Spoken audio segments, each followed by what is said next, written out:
जय जिनेन्द्र बंधुओं, कार्यक्रम समस्या एक समाधान अनेक में अभिनंदन है आपका। दर्शकों, बहुत टाइम से हम आपको बता रहे हैं कि आपके लाइफ में जो भी आपके आसपास जितनी भी प्रॉब्लम्स हो रही हैं उसका सॉल्यूशन आपके हाथ में ही है। बस फर्क ये पड़ता है कि हम उसे इग्नोर कर देते हैं या हम उस पर ध्यान ही नहीं देना चाहते हैं, क्योंकि हमें लगता है कि जब टाइम आएगा तो सब अपने आप ठीक हो जाएगा।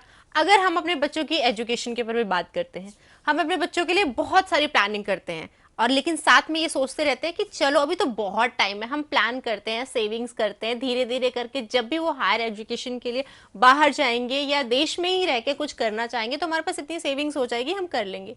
लेकिन अगर आपके जो सेविंग्स हैं वो बस आप प्लान ही करते रह जाओ तो क्या अपने बच्चों को अच्छी एजुकेशन दे सकते हो? शायद नहीं। इसीलिए अगर हम प्लान कर रहे हैं सेविंग करने के लिए अपने बच्चों के फ्यूचर के लिए और वो सेविंग्स नहीं हो पा रही हैं तो आप ये मत सोचिए कल हो जाएंगी, क्योंकि कल कभी नहीं आता। हमें आज से ही करनी है और अगर आज सेविंग नहीं हो रही है तो आप ये सोचिए क्यों नहीं हो रही है, इसके पीछे का कारण क्या है। क्या आपके वास्तु में कोई दोष तो नहीं है? क्या आपके ग्रहों का कोई चक्र तो नहीं है?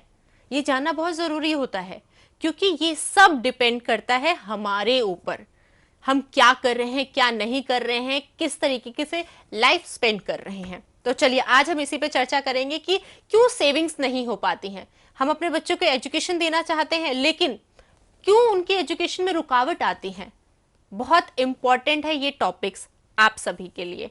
तो चलिए डिस्कशन करते हैं। शुरू करने से पहले मैं कार्यक्रम में स्वागत करना चाहूंगी हर बार की तरह डॉक्टर प्रदीप जैन जी, डॉक्टर प्रिया जैन जी का, जो लगातार आपको गाइड करते आ रहे हैं, आपको बताते आ रहे हैं कि छोटी छोटी चीजें कितने मायने रखती हैं। और साथ ही साथ मैं आपको ये भी बताना चाहूंगी, इनके परिचय के बारे में बताना चाहूंगी। ये विश्वविख्यात एस्ट्रोलॉजर भी हैं, वास्तु एक्सपर्ट भी हैं, रेकी ग्रैंड मास्टर हैं और साथ ही साथ लाइफ को किस तरीके से पॉजिटिव वे में लेके जाना चाहिए इसके बारे में आपको नॉलेज देते हैं। साथ ही क्लासेस भी दिए जाते हैं इनके माध्यम से ताकि आप स्वयं के ज्ञाता बन सकें। तो चलिए बिना विलंब के आगे बढ़ते हैं और कार्यक्रम में अभिनंदन करते हैं। जय जिनेन्द्र, स्वागत है आपका कार्यक्रम में एक बार फिर से।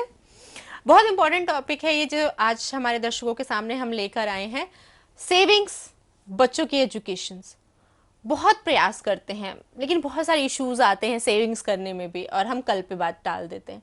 तो क्या वो कल पे बात टालना ठीक है या हमें अपने आज को नापना चाहिए कि क्यों दिक्कत आ रही है? बिल्कुल ठीक कहा आपने सेविंग्स के बारे में। क्या सेविंग्स सिर्फ पैसा ही है, मनी ही है कि जो इंसान सोचता है आज कि मैं प्रैक्टिस कर रहा हूं, मैं कमा रहा हूं, मैं मेहनत कर रहा हूं सिर्फ पैसे के लिए कि पैसा सेव हो जाए? नहीं, जो आपके बच्चों की एजुकेशन है वो भी एक सेविंग्स है। जो हम आज पढ़ते हैं, जो बच्चे आज पढ़ रहे हैं वही उनका फ्यूचर होता है। आप में से कभी कोई प्लस माइनस भूला, कोई एबीसीडी भूला? नहीं, जो आपका बेस है वो आगे भी चलता है तो वो भी एक सेविंग्स है। बच्चे जो पढ़ रहे हैं वो भी एक सेविंग्स हैं। तो यदि सेविंग्स को अच्छा करना है, सिर्फ मनी को ही नहीं, बच्चों की एजुकेशन को भी, तो हमारे घर के अंदर कौन सी ऐसी डायरेक्शन है जो हमारी लाइफ में सेविंग्स को इंक्रीज करती है, उसकी प्लानिंग हम बनाते हैं। ठीक है, काम करेंगे, कर्म करेंगे, लेकिन वो सेविंग्स हमारी होनी भी तो चाहिए। यदि सिर्फ उसको हम टाले जा रहे हैं, कल करेंगे, परसों करेंगे, उससे अगले दिन करेंगे, वो सेविंग्स कभी भी नहीं होगी। तो उसको अच्छा करने के लिए, उसको उस ड्रीम को, उस डिजायर को हमें अचीव करने के लिए हमें अपने घर के वेस्ट साउथ वेस्ट को देखना चाहिए। देखना चाहिए कि वहां पर किसी तरह कोई क्लटर तो नहीं है, कोई कंजेशंस तो नहीं है, कि हमने वहां पर कोई ऑब्स्टेकल क्रिएट कर रखा है कि सब कुछ है, हमारे पास पैसा है लेकिन हम उसे सेव ही नहीं कर पा रहे हैं। बच्चा पढ़ रहा है लेकिन उसे भूल जाता है, याद ही नहीं है कि उसने कल क्या पढ़ा था, फिर दोबारा वो रिवाइज कर रहा है। जो जहां से शुरू हुई थी बात वहीं पर ही आकर खत्म हो जाती है। पढ़ रहा है हम महीने, 2 महीने, 3 महीने, साल भर, लेकिन उसका रिजल्ट क्या आता है? कुछ भी नहीं आया। तो वहीं से शुरू करी यात्रा और वहीं पर ही वापस पहुंच गए। तो सेविंग्स क्या है? पैसे की सेविंग करना भी है और एजुकेशन की सेविंग करना भी है, नॉलेज की सेविंग करना भी है कि जो आज आपने नॉलेज ली है वो आपके साथ हमेशा सेफ रहे, आपके इनर चैम्बर में, आपके सबकॉन्शियस माइंड में स्टोर रहे। शास्त्रों में कहा गया है कि अज्ञान दुनिया में सबसे बड़ा पाप माना जाता है। अज्ञान से बढ़कर दुनिया में इससे बढ़कर कोई पाप नहीं माना गया और ज्ञान को सर्वश्रेष्ठ पूंजी कहा गया है। जिसके पास ज्ञान है, जिसके पास नॉलेज है, जिसके पास बुद्धि है, जिसके पास विजडम है, कुछ आगे करने का हौसला है, तो उसके लिए पैसा कुछ भी नहीं है। वो कहीं भी किसी जगह पे बैठकर किसी भी परिस्थिति में अपने आप को सरवाइव कर पाएगा, अपने आप को आगे बढ़ा ले पाएगा। लेकिन वो कब होगा? जब ज्ञान हमारे पास होगा, जब नॉलेज हमारे पास होगी, जब एजुकेशन हमारे पास होगी। उसके लिए घर की वेस्ट साउथ वेस्ट डायरेक्शन तो इम्पोर्टेंट है ही। एस्ट्रोलॉजिकल देखा जाए तो शनि ग्रह हमारे ज्ञान और उच्चतम आध्यात्मिक साधना के प्रतीक माने जाते हैं। फाइनेंस के मामले में देखें तो सेविंग करते हैं, खजांची जो माने गए हैं ज्योतिष के नवग्रहों में शनि ग्रह को माना गया है। शनि ग्रह कुंडली में गलत पोजीशन पे बैठ जाते हैं, अष्टम हाउस में बैठ जाते हैं, उनका अपना घर है तो वहाँ अधिकतर वो दुख देने लग जाते हैं, तकलीफ और पीड़ा देने लग जाते हैं, लेकिन उच्चतम आध्यात्मिक ज्ञान के क्षेत्र को वो विकास कर देते हैं। शनि ग्रह अगर कुंडली के दूसरे घर में स्थित हो जाते हैं, विराजमान हो जाते हैं, तो धन संबंधी समस्याएं हमारी लाइफ में अचानक बढ़ जाती हैं। तो उसका परिणाम ये होता है कि हम पैसा सेविंग नहीं कर पाते, जोड़ नहीं पाते, और बच्चों को उच्च हायर एजुकेशन के लिए भी हमारे पास कुछ उस समय नहीं होता। अगर ऐसा है तो हमें द्वितीय हाउस के शनि का, अष्टम हाउस के शनि का उपाय और निदान उचित ज्योतिषीय सलाह लेकर करा लेना चाहिए।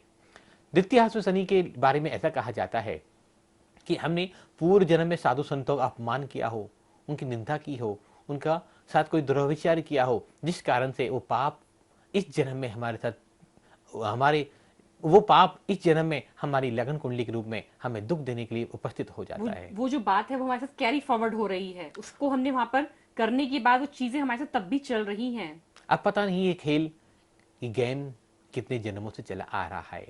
तो इस बार अगर हम जाग जाएं, जान जाएं, समझ जाएं, तो घर के वेस्ट साउथ वेस्ट को भी ठीक करना है और शनि ग्रह की स्थिति को भी ठीक करना है। और हमें अपने से बड़ों का अपमान भी नहीं करना है, अपने गुरु संतों की कभी भी अवहेलना नहीं करनी है। जी, अगर हम वेस्ट साउथ वेस्ट की बात कर रहे हैं, उसे ठीक करने की बात कर रहे हैं, तो किस प्रकार से हम उसे ठीक कर सकते हैं? अपनी नकदी बच्चों के एजुकेशन के लिए ये जगह सबसे अच्छी मानी गई है। बच्चों का सोने का कमरा भी यहाँ बना सकते हैं, क्योंकि बच्चों के अभी तक हमने सबके बेडरूम की बात करी, सबके शयन कक्षों की बात करी, लेकिन बच्चों के लिए अभी कोई भी शयन कक्ष हमारे लिए अभी तक के इसमें पूरे यात्रा में नहीं मिला। सबसे बेस्ट डायरेक्शन जो बच्चों के लिए मानी गई है वो वेस्ट साउथ वेस्ट। अगर कोई बड़े व्यक्ति भी यहाँ सोते हैं तो उनको नॉलेज गेन होगी, लेकिन रिलेशनशिप वो जरूर नहीं है कोई मेंटेन कर पाए अपने लाइफ पार्टनर के साथ, लेकिन नॉलेज में उनकी कोई कमी नहीं रहेगी। तो सबसे अच्छा जैसे एजुकेशन के लिए यूज कर सकते हैं वेस्ट साउथ वेस्ट को, और दूसरा बच्चों के सोने के लिए। क्या नहीं होना चाहिए इस जोन में? शौचालय और रसोई घर इस जोन में नहीं होने चाहिए। जो भी आपकी सेविंग्स है वो जल जाएगी यदि यहाँ पर आपके घर में आपने किचन बना रखी है। आपकी जो सेविंग्स है वो होगी ही नहीं। आपके बच्चों का जो कैरियर होगा वो खुद ही आप खराब कर देंगे। बच्चा एक लिमिटेशन तक पहुंचेगा, पता चलेगा उसका वो एंट्रेंस क्लियर नहीं हुआ। मतलब कुछ ना कुछ ऑब्स्टेकल्स उसकी लाइफ में आपने अपने घर के वास्तु के हिसाब से ही क्रिएट कर दिया। यानी हम जो कह सकते हैं ये बात कि बच्चा बहुत टॉपर होता है, लेकिन किसी कारणवश हम ये तो अज्यूम कर लेते हैं कि बच्चा बहुत अच्छा लाइफ में करेगा, बहुत अच्छे कंपटीशन को बीट करेगा, but there are certain reason जिसकी वजह से वो नहीं कर सकता। तो शायद यही वो जोन इशू होता है। हमारे घर का वास्तु कई बार क्या होता है कि हमने ग्राउंड फ्लोर पे तो किचन बना रखी है साउथ ईस्ट में, लेकिन एक टेम्परेरी किचन हमने क्रिएट कर दी अपने फर्स्ट फ्लोर पर। चाहे आपने वहां पर कुछ भी नहीं कर रहे, लेकिन आपने यदि वहां पर अग्नि रख रखी है, अपने घर का चूल्हा रख रखा है, कोई भी आपने हीटिंग इक्विपमेंट वहां पर रख रखा है, तो इसका इफेक्ट आपके बच्चे की लाइफ पर आने लगता है, आपकी सेविंग्स पर उसका इफेक्ट आने लगता है। वो सब चीजें जो है बर्न हो जाती हैं लाइफ की। हम सोचते हैं कि वो सिर्फ हमने एक टेम्परेरी किचन है वो, लेकिन नहीं, आपने उस वास्तु की एनर्जी के अंदर ऑब्स्टेकल क्रिएट कर दिया। वहां पर आपने क्लटर फ्री रखना था उसको, लेकिन आपने ऑब्स्टेकल बना दिया, तो आपकी लाइफ में प्रॉब्लम तो आपने खुद ही इन्वाइट कर ली। दूसरा वेस्ट साउथ वेस्ट में जो हम सबसे अच्छा कार्य कर सकते हैं, ओवरहेड वाटर टैंक सबसे बेस्ट जोन मानी गई है ओवरहेड वाटर टैंक के लिए। हम इधर उधर रखते तो हर जगह के नेगेटिव इम्पैक्ट आते हैं। हम कभी विस्तार से ओवरहेड वाटर टैंक पे बात करेंगे कि कौन सा किस दिशा में रखने से क्या प्रभाव पड़ते हैं, लेकिन हमें उन पर नहीं चर्चा करके अगर हम एक पॉइंट को समझ लें कि सबसे बेस्ट कहाँ माना गया है, तो वेस्ट साउथ वेस्ट में अगर ओवरहेड टैंक हो तो लाइफ की आधी सी समस्याएं तो दूर वैसे ही होती चली जाती हैं। क्योंकि जैसा हम पानी पिएंगे, जिस पानी से हमारे घर का भोजन बन रहा है, अब यदि वही खाना हम खा रहे हैं तो हमारी बॉडी का 70% जो रेशो है वो अच्छा रहेगा। क्योंकि हमारी बॉडी के अंदर भी क्या है, 70% पानी है, लिक्विड फॉर्म में है हमारी बॉडी। तो यदि हमारा पानी अच्छे जगह पर रखा हुआ है, अच्छे वास्तु की एनर्जी उसको मिल रही है, तो हमारी बॉडी, हमारा खान पान अच्छा रहेगा, हमारी हेल्थ अच्छी रहेगी। जैसे आप सभी सुनते हैं कि नारियल कोकोनट जो होता है बहुत अच्छा फ्रूट माना जाता है। यदि किसी को भी कोई हेल्थ इश्यूज है तो उसको सुबह सबसे पहले क्या दिया जाता है? नारियल पानी दिया जाता है। क्यों? क्योंकि सबसे ज्यादा कॉस्मिक एनर्जी एनहांस करता है, वो सबसे हाईएस्ट फ्रूट है वो हमारी लाइफ में। आप सब देखते होंगे एक सेब होता है, वो भी उसकी लिमिटेशंस होती है सेब के पेड़ की भी, लेकिन जो कोकोनट ट्री होता है उसकी कितनी ऊंचाई पर होता है और कितनी ज्यादा कॉस्मोस की एनर्जी वो अपने अंदर एनहांस करता है। अपने आप उसके अंदर पानी आ जाता है, अपने आप उसके अंदर मलाई आ जाती है। तो कितनी चीजें हैं उसके अंदर। ऐसे हमारी छत पे जो रखा हुआ पानी की टंकी है, लोग सोचते हैं जहां मर्जी रख दो पानी की टंकी को, क्या दिक्कत है? आ तो हमारी उस वेल से ही पानी रहा है, उस पाइप से पानी आ रहा है हमारी किचन तक, लेकिन नहीं, जहां पर आपका पानी स्टोर है उसकी भी बहुत इंपॉर्टेंस है। आपने कहाँ पर अपने घर में अपना लोकर रख रखा है, उसकी इंपॉर्टेंस है। जी, एक चीज़ और यहाँ विशेषकर पूछना चाहूँगी, जब आप किसी की प्रॉब्लम सॉल्व करते हैं, कोई आपको विजिट के लिए बुलाता है, तो आप क्या प्रेफर करते हैं? वास्तु को किस तरीके से मेजर करके उनकी प्रॉब्लम बताते हैं? ज्योतिष के अनुसार देखते हैं, या रेकी के माध्यम से देखते हैं, या भक्तांबर स्त्रोत उन्हें बताते हैं? ये एक दूसरे से कैसे जुड़े हुए हैं? कैसे आप कैटेगराइज करते हैं कि हमें इस माध्यम से उनकी प्रॉब्लम का सोल्यूशन उन्हें देना है? बहुत अच्छा सवाल है ये, और अधिकतर लोग ये सवाल करते हैं। हम जब भी किसी का वास्तु ट्रीटमेंट करते हैं या एस्ट्रोलॉजी का चार्ट को ठीक करते हैं, तो हम एक पहलू को नहीं पकड़ते, हम चारों पहलुओं को साथ में लेते हैं। सबसे पहले तो जो भी नेगेटिविटी है वो किसी भी कारण से हो सकती है, वो वास्तु के कारण से हो सकती है, वो सामने वाले के अपने एटीट्यूड के कारण भी हो सकती है, वो एस्ट्रोलॉजिकल प्रॉब्लम के कारण भी हो सकती है। तो सबसे पहले तो उस नेगेटिविटी को उसके माइंड से रिमूव करा जाए, उसको अच्छी सी काउंसलिंग की जाए, और काउंसलिंग के माध्यम से बड़े बड़े बीमारियों को, बड़े बड़े विकारों को दूर किया जा सकता है। दूसरा पार्ट आता है हमारा एस्ट्रोलॉजी। एस्ट्रोलॉजी में हम जो ग्रह उसके अनुकूल नहीं है, जो ग्रह अच्छे परिणाम नहीं दे रहे, उन ग्रहों का उपाय कराते हैं। वो दान पुण्य के माध्यम से हो सकता है, वो मंत्र जाप के माध्यम से हो सकता है, वो किसी चीज को प्लेसमेंट करने के माध्यम से हो सकता है।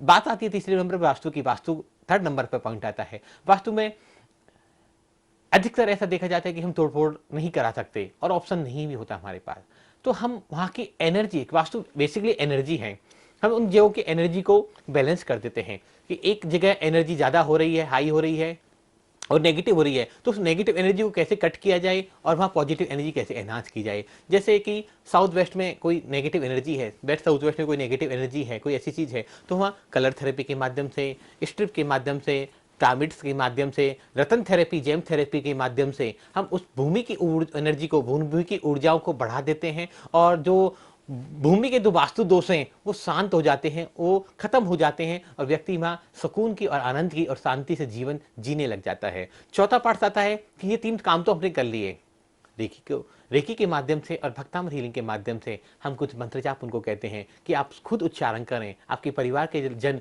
इनको मिलकर बोलें। आप नहीं बोल सकते, कम से कम म्यूजिक प्ले करें, ऑडियो प्ले करें, एक बार दिन में 2 बार 3 बार। जब इन मंत्रों की पॉजिटिव वर्गनाएं आपके आभा मंडल में, आपके घर के आभा मंडल में आएंगी, तो निश्चित ही जो भी वास्तु दोष होंगे वो भी कम हो जाएंगे, पलायन हो जाएंगे आपके घर से। जो आपकी कुंडली में जो भी ग्रहों के नकारात्मक प्रभाव होंगे वो भी कम होते चले जाएंगे, और आप सकारात्मक ऊर्जा की एक पॉजिटिव एनर्जी तरफ कनेक्शन बनाकर और आगे बढ़ते चले जाएंगे। जी, तो कहा कहते भी तो हैं कि पॉजिटिविटी अपने अंदर से ही आती है, तो ये चीजें जो होती हैं हमें उन्हें फॉलो तो करना होता है, लेकिन हमें अपने आप को पॉजिटिव भी रखना होता है। प्रदीप जी, आपसे प्रश्न करना चाहूंगी। आपने जैसे बात की एजुकेशन की, किसी भी रीजन के वजह से बच्चों को अच्छी एजुकेशन कई बार नहीं मिल पाती है, तो इसमें दोष किसका होता है? फादर जिन्होंने सेविंग्स नहीं कर पाई, या बच्चा जिन्होंने जिनकी कुंडली में कोई दोष हो, या उनका वास्तु, घर का वास्तु सही ना हो? क्योंकि ये दोनों एक जैसे मिले हैं, इस वजह से हुआ क्या? कुछ इसके पीछे का रहस्य है? देखो, बहुत अच्छी बात है ये भी, आपका सवाल बिल्कुल बहुत अच्छा है। किसी भी एक कारण से हमारे जीवन में समस्याएं नहीं आती। हम अभी एजुकेशन को छोड़ देते हैं जस्ट 2 मिनट के लिए, एक एग्जांपल लेते हैं। किसी भी व्यक्ति के परिवार में किसी व्यक्ति को कैंसर जैसी बीमारी हो गई है, तो हम जनरली कहते हैं कि इसके पाप कर्म का उदय आ गया। भारतीय परंपरा हम सब ये कहते हैं कि इसने पाप करे थे पिछले जन्मों में, इसलिए इसके पाप कर्म का उदय आया है, इसलिए इस व्यक्ति को कैंसर हो गया है। क्या आप मेरी बात से सहमत हैं? आप मेरी बात से सहमत हैं? शायद हाँ भी, शायद ना भी, क्योंकि अगर बुजुर्गों की बात करें तो वो कहते हैं कि पिछले जन्म के, तो सभी लोग ऐसा मानते हैं, और हम अक्सर इस बात को लोगों को समझाते हैं, गाइड करते हैं कि जो भी किसी व्यक्ति को, वो आपके परिवार में हो सकता है, आपके रिलेटिव के परिवार में हो सकता है, किसी के परिवार में ऐसे तो पीड़ा हो सकती है। तो जिस व्यक्ति को कैंसर हुआ है वो क्या कर रहा है, उस शारीरिक वेदना को बर्दाश्त कर रहा है, उसको शरीर को पीड़ा हो रही है, दर्द हो रहा है, तकलीफ हो रही है, असहनीय पीड़ा हो रही है, दवाइयां खा रहा है, सर्जरी करा रहा है, सिरिंज ले रहा है और मानसिक घुटन को बर्दाश्त कर रहा है। तो यहां तक तो बात समझ में आती है कि ये उसके पाप कर्म का उदय है, इसलिए वो सब बर्दाश्त कर रहा है। लेकिन जो व्यक्ति है जिसको कैंसर जैसी बीमारी हुई है, महामारी हुई है, वो व्यक्ति किसी का पिता भी होता है, वो व्यक्ति किसी का पति भी होता है, वो व्यक्ति किसी का भाई भी होता है, वो व्यक्ति किसी का रिश्तेदार भी होता है। अगर उस व्यक्ति की मृत्यु होती है तो क्या वो परिवार अपने पिता को, भाई को, पति को, सबको नहीं खो देगा? तो क्या वो उसी व्यक्ति के पाप कर्म को उदय था?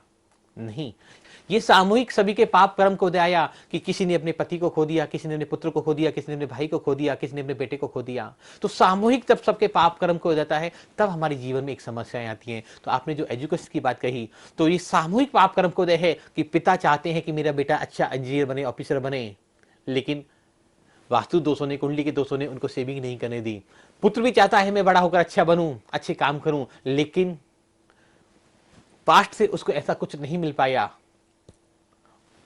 पेरेंटल प्रॉपर्टी नहीं मिल पाई, पेरेंट्स से एजुकेशन नहीं मिल पाई, पेरेंट्स ने सेविंग करके नहीं रखी, तो इसलिए भी रह जाते हैं। और कभी कभी दूसरी बात भी हो जाती है कि बच्चे होनहार होते हैं, बच्चों के कुंडली अच्छी होती है, वास्तु दोष भी होता है, पेरेंट्स सेविंग भी नहीं करके रखते, तो भी बच्चे बहुत अच्छी हायर एजुकेशन कर पा जाते हैं। गरीबों के बच्चे भी, रिक्शे वालों के बच्चे भी बहुत अपनी मेहनत के बल पर बहुत हायर एजुकेशन पा जाते हैं। वो क्या होता है कि जब हमारी कुंडली में तो ताकत है लेकिन वास्तु में नहीं थी, तो इसलिए पिता ने सेविंग करके नहीं दी, लेकिन मेरी कुंडली में इतना ताकत थी कि मैं हर मुकाम को हासिल कर सकता हूँ, हर मंजिल तक आराम से पहुंच सकता हूँ। लेकिन वो तभी संभव है जब आप कर्म भी करेंगे। बिल्कुल। तो कर्म सबसे ऊपर आता है, हमें मेहनत करनी होगी।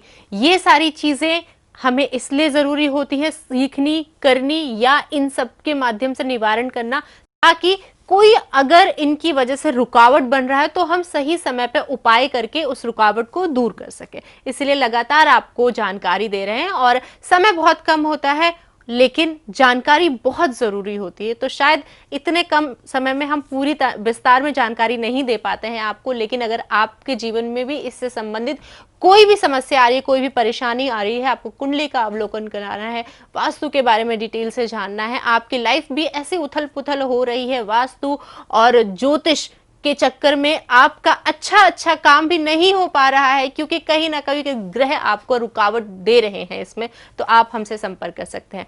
टेलीफोन नंबर्स और ईमेल आईडी आपके टीवी स्क्रीन पर है और आप हमारे वेबसाइट को विजिट कर सकते हैं। यूट्यूब चैनल पे भी आप हमारी वीडियोस देख सकते हैं और कॉन्टैक्ट के माध्यम से हमसे संपर्क कर सकते हैं ताकि आपका भी जीवन मंगलमय हो। आज के लिए बस इतना ही। बहुत बहुत धन्यवाद करना चाहूंगी आपका। जय जिनेंद्र।